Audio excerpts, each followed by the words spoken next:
காலையில் தூங்கி முழிச்சு பல் வளர்க்குறதுலேருந்து ராத்திரி தூங்க போகிற வரைக்கும் நம்ம எவ்வளவோ பொருட்களை பயன்படுத்துகிறோம். அதில் எத்தனை பொருட்கள் வெளிநாட்டு நிறுவனங்கள் தயாரிக்கிற பொருட்கள்னு கொஞ்சம் யோசிச்சு பாருங்கள். நாம் வாங்குகிற இந்த பொருட்களோட லாபம் எல்லாமே வெளிநாட்டு நிறுவனங்களுக்கு தான் போகும்.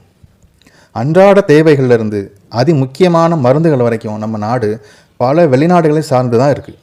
நாளைக்கு ஒரு போர் மாதிரி சூழல் வந்து அந்த வெளிநாடுகள் ஏற்றுமதியை நிறுத்திட்டா நம்முடைய நாட்டின் நிலை என்ன? தற்சார்பு பொருளாதாரத்தை பின்பற்றாத நாடு என்றைக்குமே பிற நாடுகளை சார்ந்து தான் வாழ வேண்டியிருக்கும்.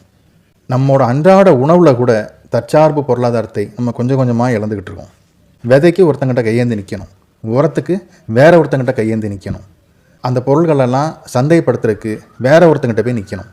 அந்த சந்தையில் நாம் விளைவிச்ச பொருளுக்கு வேற ஒருத்தன் விலை நிர்ணயம் பண்ணுவான். சரி, இதெல்லாம் ஒரு புறம் இருக்கட்டும். அந்த பயிர்களுக்கான விதையை வைக்கிற வெளிநாட்டு நிறுவனம் நாளைக்கு விதையை தரமாட்டேன்னு சொன்னால் நம்ம நிலைமை என்ன?